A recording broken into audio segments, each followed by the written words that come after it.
এমন একটা স্মৃতি যেটা আসলে তোমার এবং সাকিব ভাই দুজনের মধ্যকার এমন একটা বন্ডিং, ওই যে তুমি বললে না যে এসকে প্রোডাকশন যখন হয়েছে সেই গল্পটা তুমি এবং সে জানো, একটা লোগো কিভাবে তৈরি হয় সেটারও কিন্তু গল্প আছে। তো ঠিক সেই জায়গা থেকে এমন কোনো স্মৃতি কি রয়েছে যে স্মৃতিটা আসলে জীবনের যে কোনো পর্যায়ে যেয়ে সবসময় অমলিন হয়ে থাকবে? আমরা যখন প্রেম করতাম, আমার গাড়িতে গেলে আমার ড্রাইভার জানবে, আর আমি আবার ওকে বলেছি যে তোমার ড্রাইভার জানুক, এটা আমি চাই না।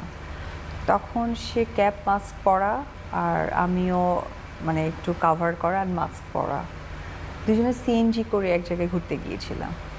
তো কথাটা ও বলেছিল। গিয়েছিলাম আমাদের যে ফাইটে, মানে আমি মামাই ডাকি, ডন মামার বাসায় আমরা গিয়েছিলাম। তো তখন সাকিবই বলছিল যে কখন আমাদের যদি বিয়ে শাদী হয়ে যায় অপু, এটা মনে থাকবে যে তুমি আমি সিএনজিতে করে গিয়েছিলাম বনশ্রীতে। মানে বাসায় গাড়ি আছে, হ্যাঁ সব ড্রাইভার আছে, হ্যাঁ সব আছে, কিন্তু আমরা সিএনজিতে গিয়েছিলাম। অ্যান্ড বনশ্রীতে মামা থাকতেন, মামা আমাদেরকে দাওয়াত করেছিল আমাকে আর সাকিবকে, তো দুজন সিএনজি করে গিয়েছিলাম।